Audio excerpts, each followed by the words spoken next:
Assalamualaikum warahmatullahi wabarakatuh. Innal hamdalillah nahmaduhu wa nasta'inuhu wa nastaghfiruh wa na'udzu billahi min shururi anfusina wa min sayyiati a'malina. May yahdihillahu fala mudhillalah wa may yudlil fala hadiyalah. Asyhadu an la ilaha illallah wahdahu la syarikalah wa asyhadu anna Muhammadan abduhu wa rasuluh. Sallallahu alaihi wa ala alihi wa ashabihi wa man tabi'ahum bi ihsan ila yaumiddin, amma ba'd. Jemaah salat maghrib rahimani wa rahimakumullah. Alhamdulillah, di malam hari ini kita kembali mendapat nikmat dari Allah Subhanahu wa taala. Dengannya kembali kita bermajelis, kembali kita mengkaji agama Allah Subhanahu wa taala, yaitu secara khusus di malam hari ini kembali kita melanjutkan kajian fikih dengan membaca kitab Umdatul Fiqhi karya Al-Imam Ibn Qudamah rahimahullahu taala. Kita masih di pembahasan tayammum. Di pertemuan yang lalu kita di pembahasan paling terakhir menyebutkan syarat untuk bertayamum. Syarat yang membolehkan kita untuk bertayamum, tidak pakai air. Di antara yang disebutkan oleh Ibnu Qudamah, yaitu kita tidak bisa pakai air. Apakah karena tidak ada atau karena tidak mampu pakai air, atau ada doror ketika pakai air, apakah karena sakit atau cuaca yang sangat dingin. Ada dikhawatirkan kalau kita pakai itu air, maka kita akan haus atau akan hilang harta, atau kalau kita pakai air itu akan menyebabkan jiwa kita hilang, yaitu bertambah sakitnya atau semisalnya. Atau yang belum sebutkan tidak mampu untuk membeli air. Ada air, kita punya uang, tapi airnya dijual oleh orang. Air ini kita bisa dapat harganya berlipat. Ini boleh bertayamum. Itu syarat yang pertama. Kemudian beliau sebutkan masalah kelengkapannya masih di syarat pertama itu, yaitu bagaimana kalau kita bisa pakai air di sebagian badan, tidak cukup untuk sebagian yang lain. Ini sebagai penutup dari pembahasan di syarat yang pertama. Kata beliau rahimahullah, fa in amkanahu isti'maluhu fi ba'di badanihi. Kalau memungkinkan kita pakai air di sebagian badan kita, di sebagian badan, awwajada ma'an la yakfihi li toharatih, atau dia dapat air tapi tidak cukup untuk toharoh. Misalnya kita junub, air ini hanya kita bisa pakai wudhu misalnya, tidak bisa dipakai mandi, tidak cukup. Apa harus kita lakukan? Atau anggaplah ada air hanya cukup untuk mencuci tangan, berkumur-kumur dan mencuci wajah. Kita sudah perkirakan tidak bisa yang lain. Apa yang harus kita lakukan? Kata penulis, ista'malahu wa tayammamal lil baqi. Dia pakai, kemudian sisanya dia tayamum. Dia pakai ini air itu yang sedikit itu, kemudian sisanya apa? Bertayamum. Yang tidak cukup tadi air. Ini Masya Allah pendapat, tentunya belum berdalil dengan firman Allah Subhanahu wa taala, fattaqullaha mastata'tum. Bertakwalah kalian kepada Allah Subhanahu wa taala sesuai dengan kemampuan kalian. Kita itu yang kita mampu, maka itu yang kita lakukan. Ini firman Allah dalam Al-Quran. Demikian pula di dalam hadits yang dikeluarkan oleh Imam Al-Bukhari dan Imam Muslim, Nabi SAW bersabda, "Idza amartukum bi amrin fa'atu minhu mastata'tum." Kalau saya perintahkan kalian dengan suatu perintah, maka lakukan sesuai dengan kemampuan kalian. Yang kita mampu mencuci sebagian badan, menyiram sebagian badan, maka yang lainnya sisa apa? Tayamum. Yang lainnya sisa tayamum. Ini dalil yang beliau pegang dalam masalah ini. Tentunya itu yang Masya Allah yang lebih cocok. Ini juga yang disebutkan oleh Syekh Ibnu Utsaimin rahimahullahu ta'ala. Jadi kita mampu menggunakan air di sebagian badan kita, itu yang wajib. Adapun sisanya, maka kita bertayamum. Sebagaimana dalam sholat juga seperti itu. Karena agama itu adalah agama yang mudah. Agama kita, agama Islam adalah agama yang sangat mudah sekali. Tidak ada kesulitan sama sekali. Tidak ada, semuanya ada kemudahannya. Di wudu seperti itu, di mandi sama, di sholat juga sama. Semua akan datang nanti. Termasuk syarat sahnya sholat, itu kan kita harus berdiri kalau sholat wajib. Tidak boleh duduk, tidak boleh berbaring kalau mampu untuk berdiri. Tapi kalau tidak mampu berdiri, boleh duduk. Tidak mampu duduk, boleh berbaring.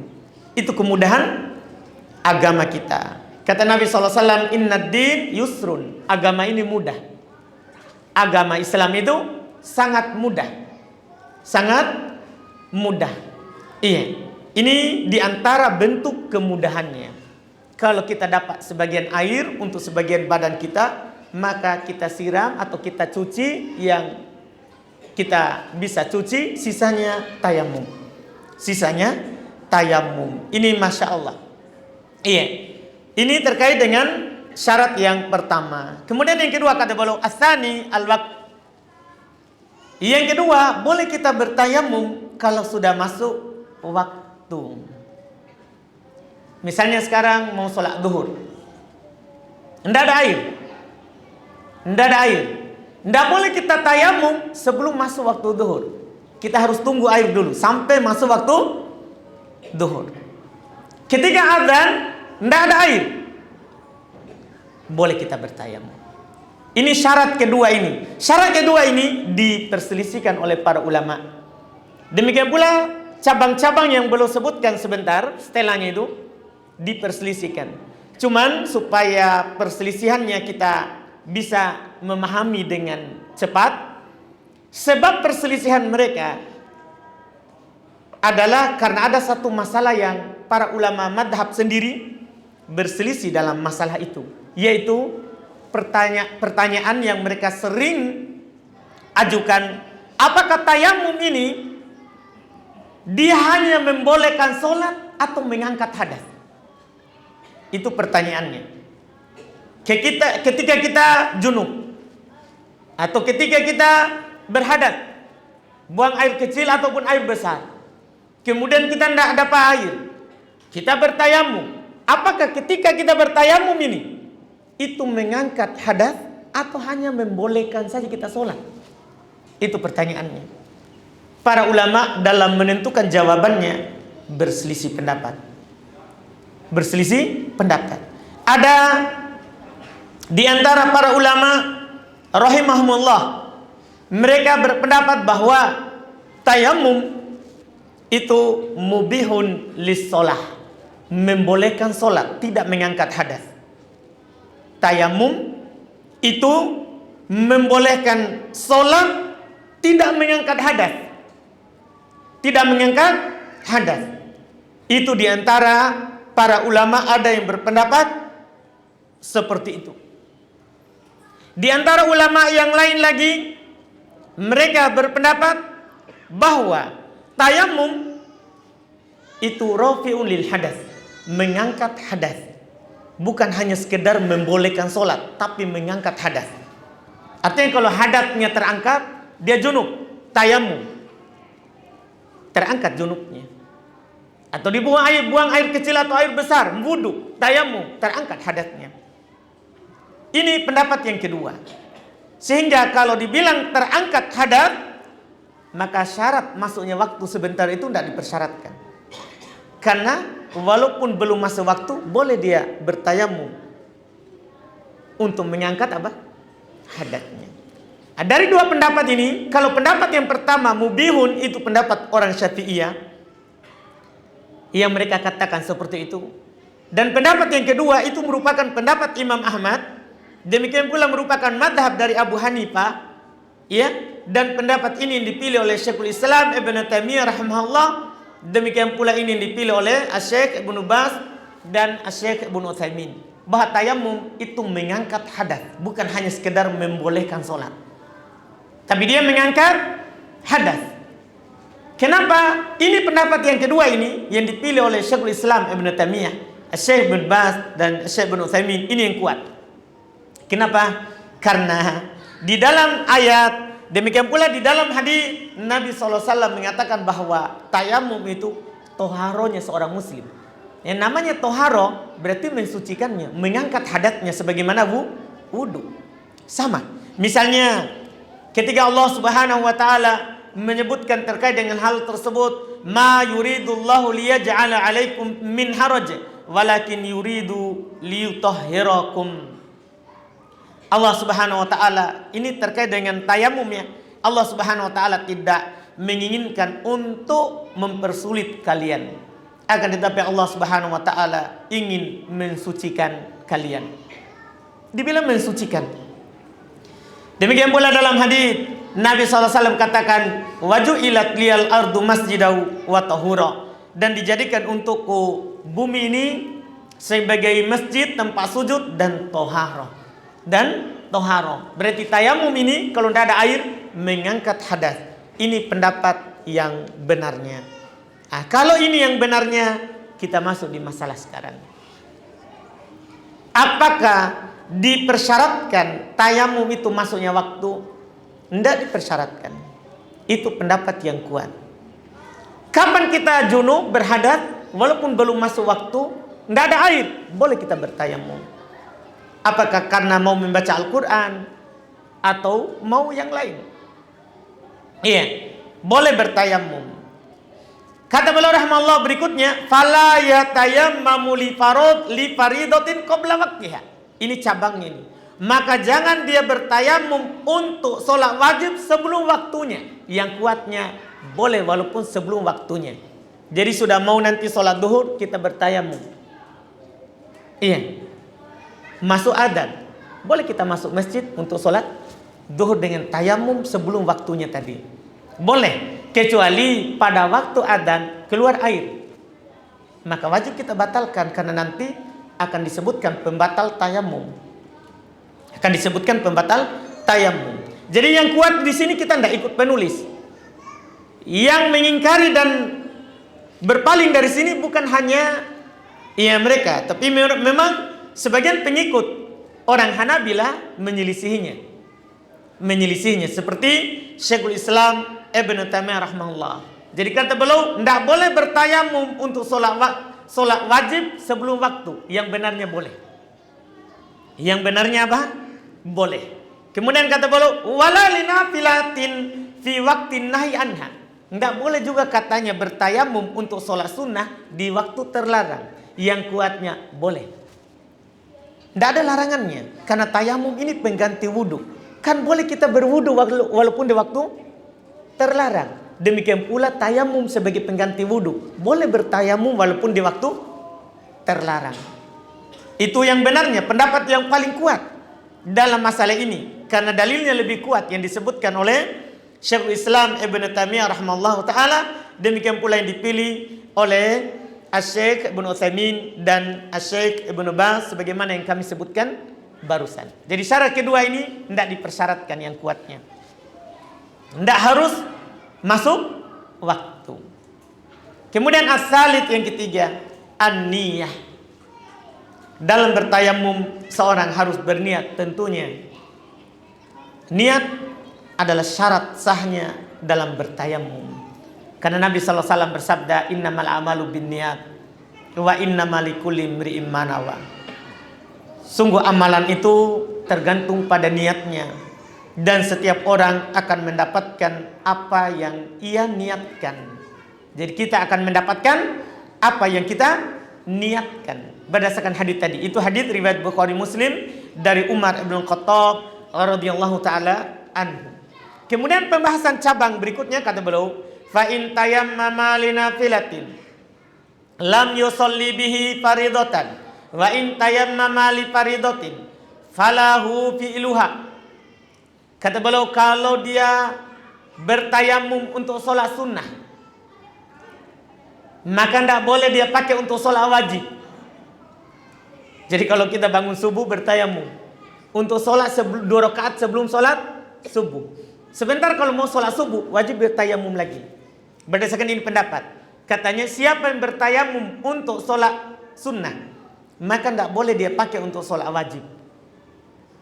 Tidak boleh. Ini pendapat lemah. Karena kenapa? Tayamum pengganti wudhu. Boleh nggak kita wudhu untuk sholat sunnah dan kita pakai untuk sholat wajib? Boleh nggak? Boleh. Maka demikian pula tayamum, karena ini pengganti, menduduki kedudukan siapa? Yang dia gantikan. Tentunya itu pendapat yang kuatnya. Wa in tayammama li faridatin, kalau dia tayamum untuk sholat wajib, boleh katanya untuk melakukan dengan tayamum itu sholat sunnah. Apa bedanya? Seharusnya kan tidak dibedakan. Sebagaimana kita tayamum untuk sholat wajib, boleh untuk sholat sunnah, demikian pula sebaliknya. Demikian pula apa? Sebaliknya. Jadi apa yang beliau sebutkan ini adalah pendapat yang tidak kuat. Yang benarnya dia tayamum boleh untuk sholat sunnah, kemudian dia lanjut sholat wajib. Boleh dia bertayamum untuk sholat wajib, kemudian dia lanjutkan untuk sholat apa? Sunnah. Sebagaimana wudhu seperti itu. Itu tentunya yang kuat, insya Allah sesuai dengan dalil dan secara akal juga seperti itu masuk.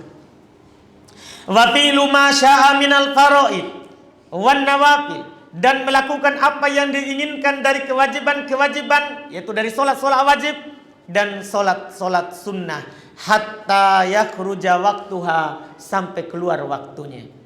Itu pertanyaan sekarang, apakah kalau keluar waktunya batal tayamum? Sekarang ada orang bertayamum untuk sholat subuh. Waktu sholat subuh itu kapan? Mulai dari terbit fajar sampai matahari apa? Terbit, kan begitu. Kalau bulatan matahari sudah ada di atas permukaan laut, keluar waktu subuh. Keluar waktu subuh. Berarti sebentar ini tidak boleh dia pakai sholat duhur yang dia tayamum tadi itu.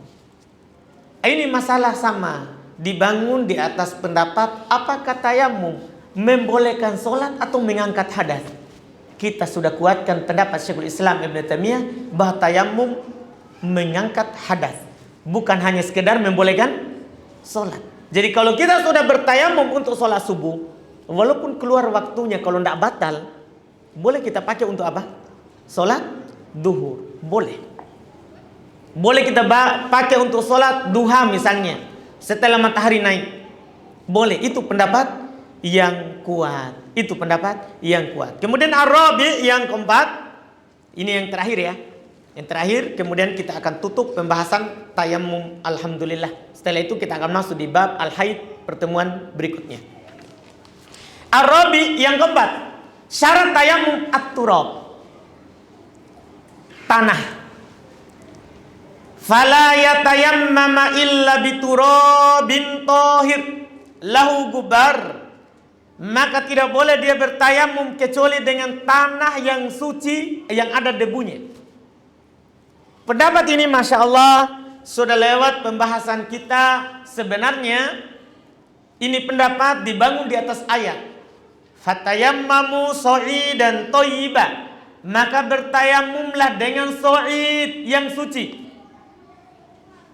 So'id di sini para ulama berselisih pendapat dalam menafsirkannya. Apa itu so'id? Ada dari ulama yang menafsirkan as-so'id ay at-turab. So'id artinya tanah yang ada debunya. Itu pendapat pertama. Di antara ulama lain lagi ada yang berpendapat as-so'id adalah kullu ma tasa'ada alal ard, setiap yang ada di atas permukaan bumi. Dan pendapat yang kedua ini, tafsir yang kedua ini, itulah yang benarnya. Kita sudah uraikan di awal dulu. Maka syarat keempat ini tidak berlaku. Ini adalah yang dipegang oleh dalam pendapat madhab orang Hanabilah, pengikut Imam Ahmad dalam satu riwayat. Dan yang benarnya tidak dipersyaratkan tanah. Tidak dipersyaratkan apa? Tanah. Boleh semua yang berada di atas permukaan bumi. Kita sudah sebutkan sebelumnya, boleh di tembok dan yang semisalnya. Lahu gubar, kata beliau, kalau tohir jelas harus suci. Adapun memiliki debu, ini tidak harus. Yang penting di atas permukaan bumi. Selesai. Terakhir, wa yubtilu tayammum ma yubtilu taharatul ma. Batal tayamum dengan apa yang membatalkan bertoharo dengan air. Itu apa yang membatalkan wudu, itulah pembatal tayamum. Apa yang membatalkan wudu, itulah pembatal apa? Tayamum. Jadi kita sudah bahas dulu ya. Buang air kecil, air besar, atau kentut, atau apa yang keluar dari seorang perempuan berupa darah haid, darah istihadah, darah nifas. Semua itu adalah membatalkan apa? Wudu. Maka itu juga membatalkan apa? Tayamum. Sama. Wa khurujul waqt, dan kata beliau, dan keluarnya waktu. Yang benarnya tadi enggak. Keluarnya waktu enggak membatalkan tayamum. Wal qudratu ala istimalil ma, dan mampu menggunakan air tentunya. Kalau kita sudah mampu pakai air, menggunakan air, batal tayamumnya karena harus apa? Mandi. Kalau junub, kalau wudu ya harus apa? Wudu. Jadi kalau ada air, batal tayamum. Batal tayamum. Wa in kana fis shalah, bahkan kata beliau walaupun dia lagi sholat. Misalnya tadi maghrib kita tayamum, tidak ada air sama sekali, tayamum. Lagi sholat turun air hujan, kita dengar, wajib kita batalkan sholat. Karena kenapa? Tadi kita boleh sholat pakai tayamum karena tidak ada air. Sekarang sudah ada air. Ini walaupun dalam sholat. Adapun setelah sholat tidak perlu diulangi. Ada air setelah kita sholat dengan tayamum, tidak perlu kita ulangi. Karena memang diizinkan kita sholat dengan tayamum kalau tidak ada air. Sekarang ini pembahasannya paling puncaknya adalah saat sholat ada air. Saat sholat ada air. Apalagi kalau sebelum sholat tiba-tiba ada air. Disepakati oleh para ulama, wajib kita batalkan tayamum dan berwudu. Alhamdulillah selesai pembahasan tayamum. Setelahnya kita akan masuk di bab terakhir ya. Sisa satu bab lagi. Di sini kita akan masuk di pembahasan sholat, yaitu bab tentang haid. Demikian pula nanti darah nifas insyaallah.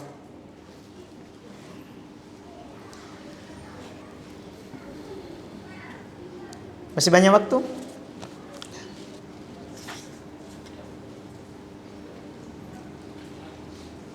Kita tidak lanjutkan setelahnya ya, supaya lebih diutuhkan ke depannya.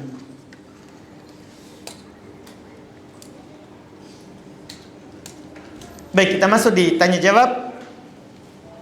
Ini ada pertanyaan pertama.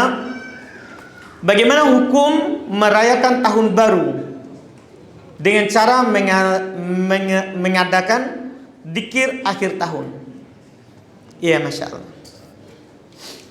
Perlu kita ketahui bahwa kita umat Islam punya syariat tersendiri.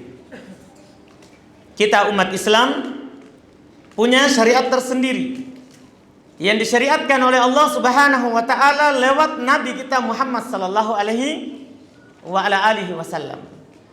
Allah Subhanahu wa taala berfirman di dalam Al-Qur'an, "Tsumma ja'alnaka 'ala syari'atin minal amri fattabi'ha wa la tattabi' ahwa alladziina la ya'lamun." Kemudian kata Allah, kami jadikan kepadamu di atas syariat. Di atas syariat. Minal amri, dari perkara agama ini. Jadi Nabi kita punya syariat tersendiri. Kita yang mengaku pengikut Nabi Muhammad SAW, ada kita syariat yang diturunkan oleh Allah kepada Nabi kita. Al-Quran ada. Ada 114 surat di Al-Quran. Ya kan? Hadits Nabi SAW sangat banyak beredar di tengah kaum muslimin. Kata Allah, "Tsumma ja'alnaka 'ala syari'atin minal amri." Kami jadikan engkau itu di atas syariat dari urusan ini. Apa kewajiban Nabi kita dan kewajiban kita umat Islam? Kata Allah, "Fattabi'ha." Itu yang wajib kamu ikuti. Itu yang wajib kamu ikuti. Syariat itu yang diturunkan oleh Allah Subhanahu wa taala kepadamu, wajib kamu ikuti.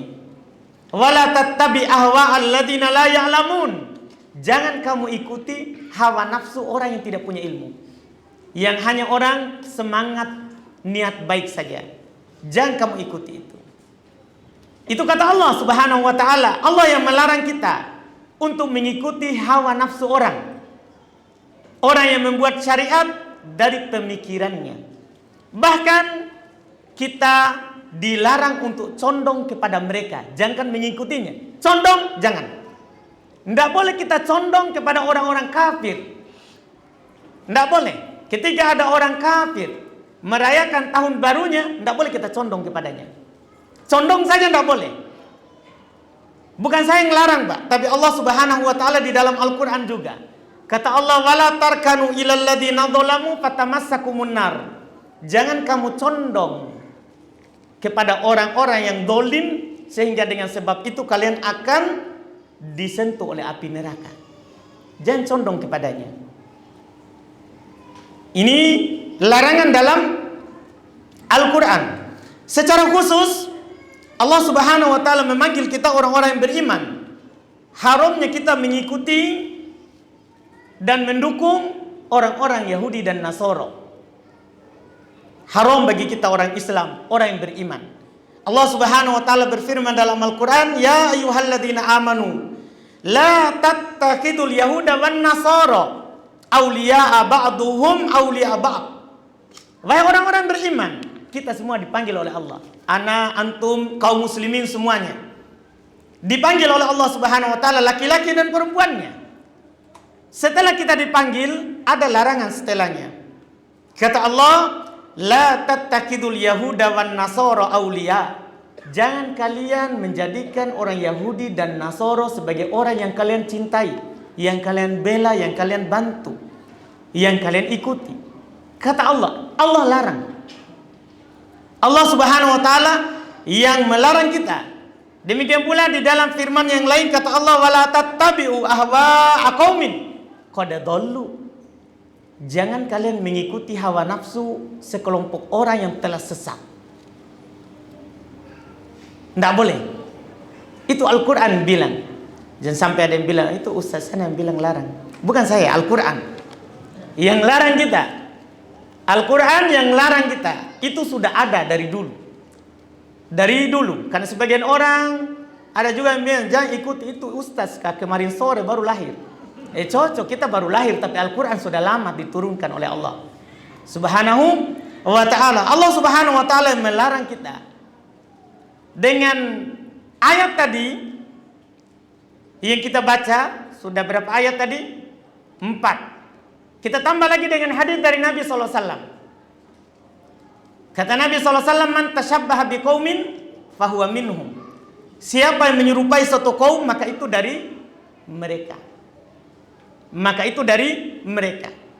Dengan dalil ini disepakati oleh para ulama rahimahumullah, haram ikut meramaikan perayaan orang kafir. Haram merayakan dan ikut meramaikan perayaan orang kafir. Apakah dengan perkara duniawi, misalnya bakar jagung sampai 00, haram. Karena itu masuk meramaikan. Allah bilang, "Wala tarkanu ilal ladzina dzalamu." Jangan condong kepada orang dolim. Condong pada orang dolim. Mereka dolim. Iya. Haram bakar jagung. Apalagi dengan melakukan zikir akhir tahun. Ini lebih besar kemungkarannya daripada bakar jagung.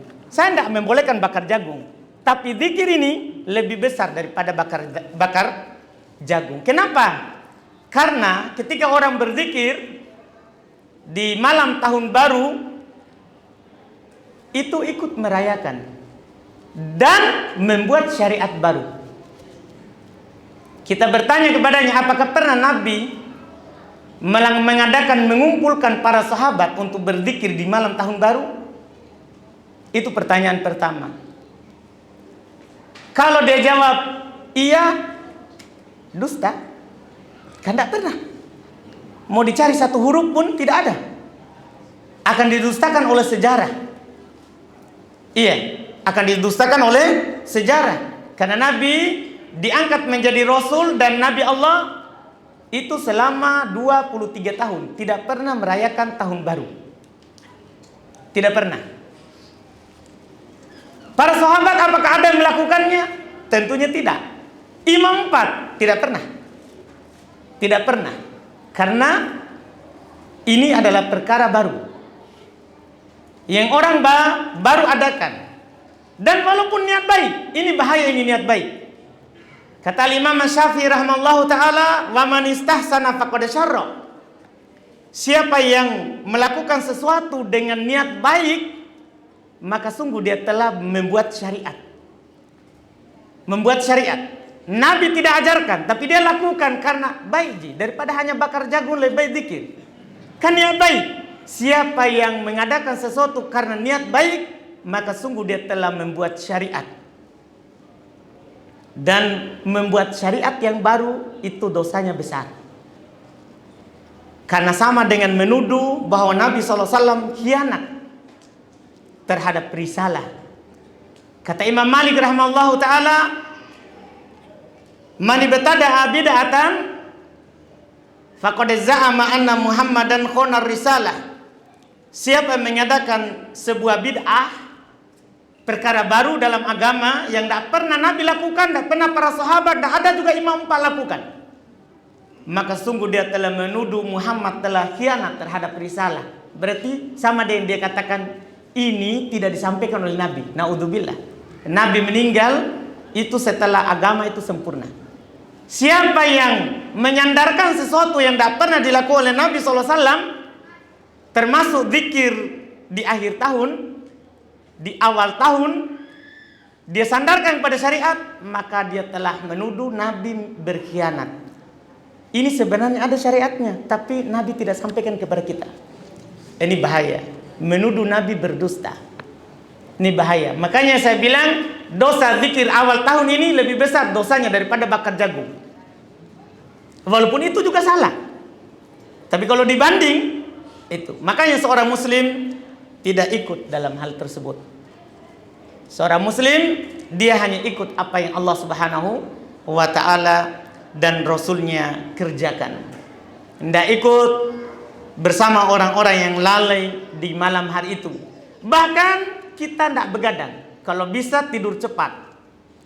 Karena orang yang beriman itu, kata Allah Subhanahu wa taala, la yashhaduna zur, tidak menyaksikan kemungkaran. Karena masalahnya orang yang menyaksikan dan ridho itu sama dengan pelaku. Orang yang menyaksikannya dan ridho sama dengan pelakunya. Kecuali tidak bisa tidur karena banyak bunyi. Itu lain cerita. Lain cerita. Adapun ikut tunggu sampai jam 00, itu masuk. Itu masuk. Nabi SAW bersabda, "Man tashabbaha biqaumin fahuwa minhum." Siapa yang menyerupai satu kaum maka mereka darinya.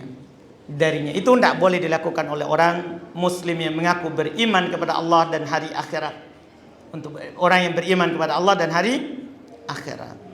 Itu wallahu alam. Kemudian pertanyaan kedua, bagaimana dengan hadis ini? Surga di bawah kaki ibu. Apakah hadis ini sahih? Insyaallah. Hadis yang disebutkan ini orang yang sering ucapkan, sering bawakan bahwa surga itu di bawah kaki ibu. Hadis dengan lafaz yang disebutkan itu dari Ibnu Abbas radhiyallahu taala anhu, diriwayatkan oleh Ibnu Adi di Al-Kamil kitab beliau. Dalam sanadnya ada rawi yang bernama Musa ibn Muhammad ibn Atta. Rawi ini pendusta.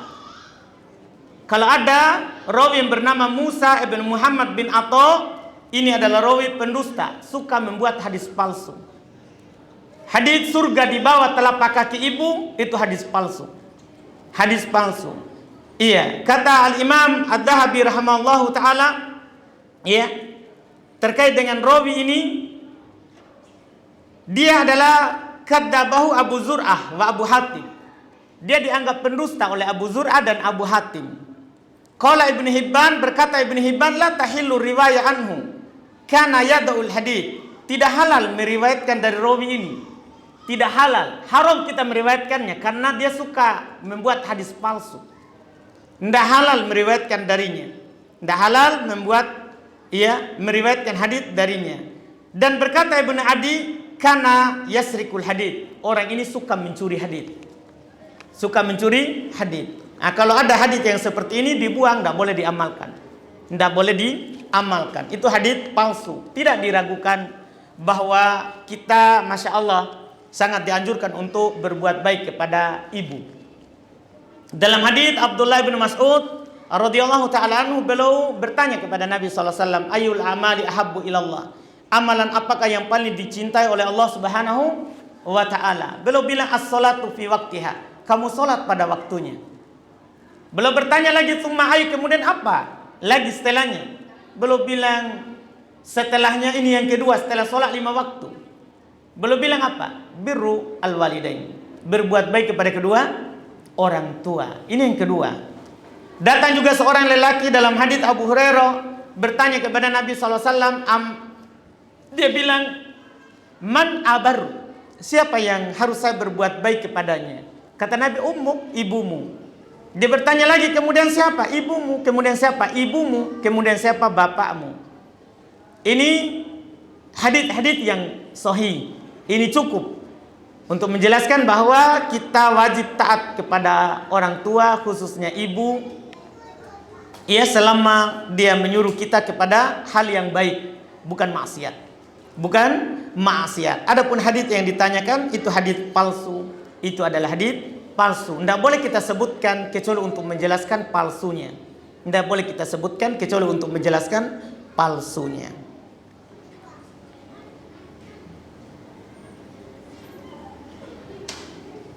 Apakah hanya dengan, pertanyaan berikutnya, apakah hanya dengan mengusap wajah dan telapak tangan dengan debu hadas bisa hilang? Iya, itu kan sudah dibilang tadi, dia mengangkat hadas. Mengangkat hadas. Tapi jangan sampai salah paham ya. Artinya kalau saya buang air kecil cukup tayamum, tidak perlu bukan itu maksudnya. Bukan itu maksudnya. Kalau kita buang air kecil atau besar harus diusap. Kalau tidak ada air, kita pakai batu atau pakai tisu. Tempat keluarnya. Setelah itu kalau kita mau sholat, kita bertayamum. Itu namanya mengangkat hadas. Mengangkat hadas. Bagaimana tata cara tayamum dengan sebagian air yang jika tidak cukup dilanjutkan dengan tayamum? Misalnya air cuma cukup sampai lengan, sampai tangan ya. Bagaimana melanjutkan dengan tayamum? Kita usap di atasnya. Kita usap di atasnya. Kan sama dengan sebelumnya, Anda mungkin sudah pernah jelaskan.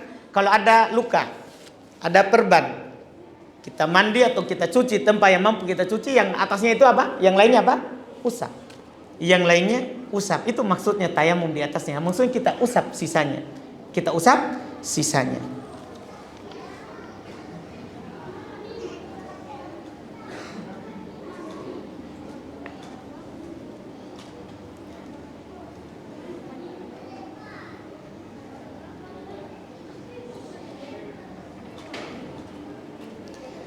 Ada pertanyaan berikutnya, apa hukum memakai barang atau pakaian yang dibeli menggunakan uang suap, hasil suap, dan bagaimana cara agar terlepas dari dosa tersebut?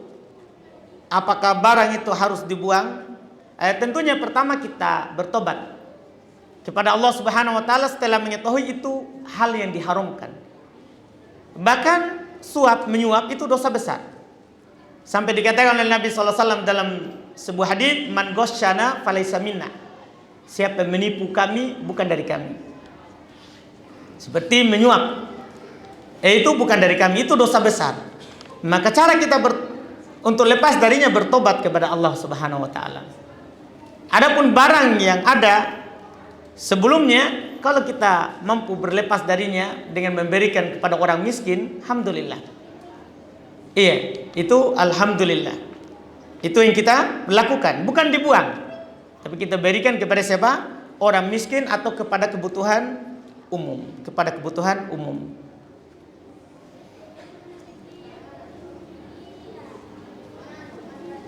Bagaimana cara bertobat yang benar agar tidak kembali dosa itu?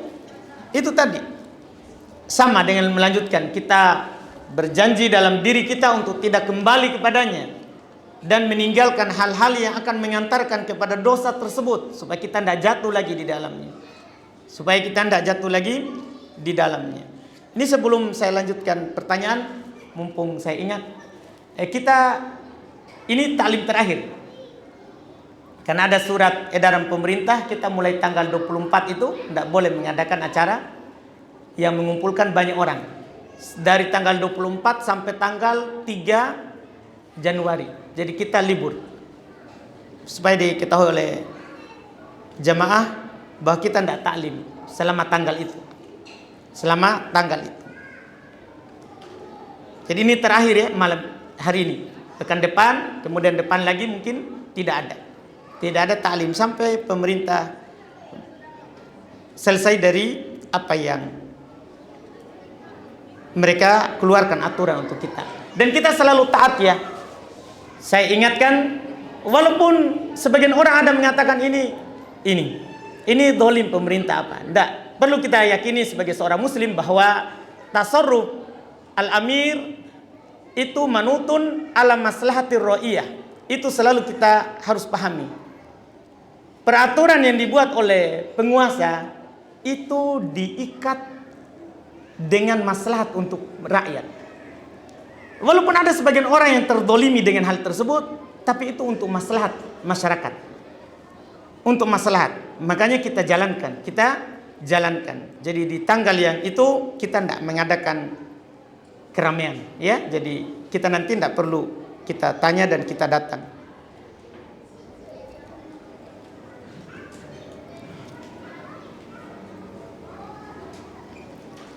Jubah ini ada pertanyaan berikutnya, Ustaz. Jubah saya dikencingi kucing. Lalu saya mendirikan sholat. Apakah sholat saya sah? Sholat sah.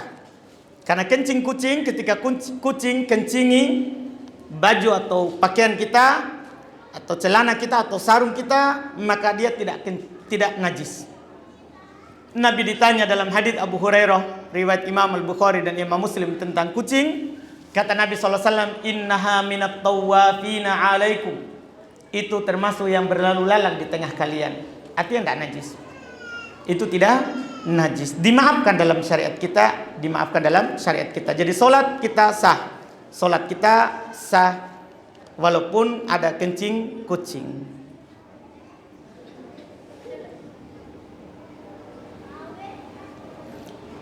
Apakah dalil tentang surat Al-Mulk mampu menyelamatkan dari siksa kubur? Sahih. Disebutkan oleh Ibnu Katsir rahimahullahu taala ketika belum menyebutkan tafsir surat Al-Mulk.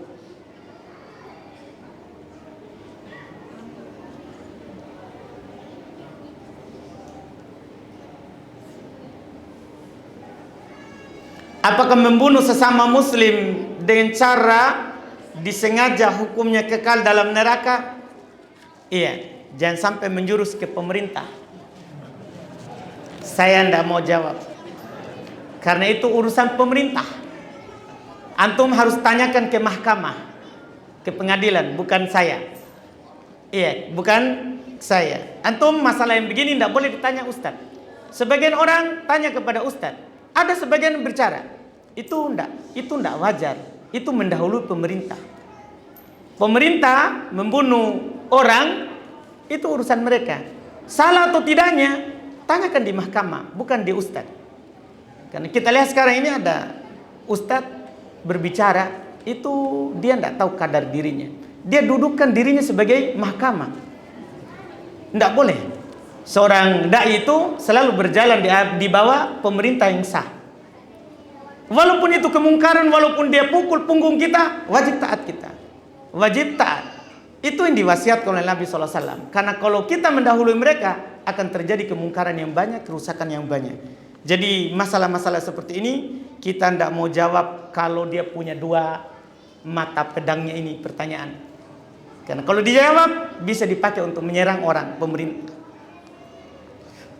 Kita harus sadar terus itu, tidak boleh lalai.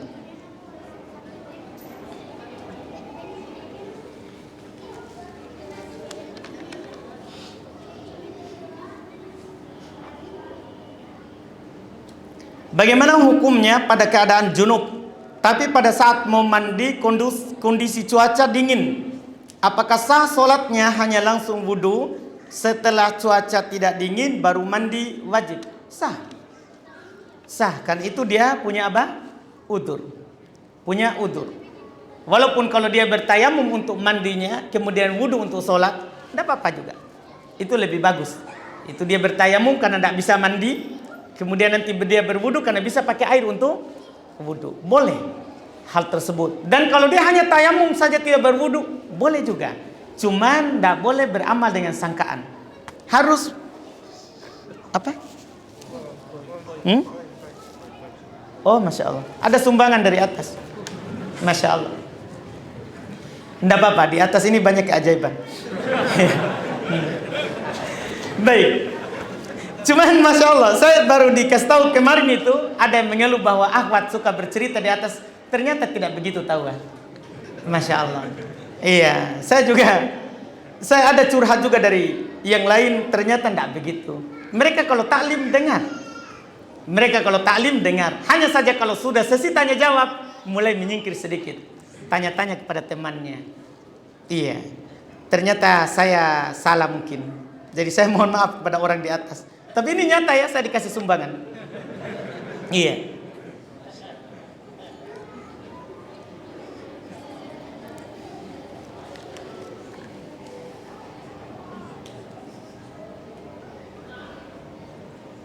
Apa hukum bagi seorang makmum yang membesarkan suara pada saat takbir? Itu imam takbir ya, Allahu Akbar. Makmum juga apa? Allahu Akbar. Boleh. Tidak ada masalah, yang penting dia tidak ganggu tetangganya. Kalau dia bertakbir mengganggu tetangganya, imam sudah takbir dia juga Allah, sampai orang lain, wih apa itu? Iya, tidak boleh dia mengganggu tetangga, tidak boleh dia mengganggu tetangganya. Tapi hukum asalnya boleh, tidak ada masalah. Yang paling ringannya, paling sedikitnya dia perdengarkan dirinya. Karena tidak ada solat kalau tidak melafadzkan takbir. Tidak ada solat. Siapa yang takbir di hati, tidak sah solatnya. Siapa yang takbirnya di hati, tidak sah solatnya. Itu disepakati oleh para ulama. Jadi paling sedikit kita gerakkan lisan, perdengarkan diri kita. Kalau dilafadzkan, tidak ada masalah. Tidak ada masalah. Cuman jangan mengganggu tetangga. Sudah? Tidak boleh satu lagi? Tidak boleh? Oh, baiklah. Alhamdulillah. Baik, kita cukupkan, mudah-mudahan bermanfaat. Subhanakallahumma hamdik, asyhadu an la ilaha illa anta, astaghfiruka wa atubu ilaik. Assalamualaikum warahmatullahi wabarakatuh.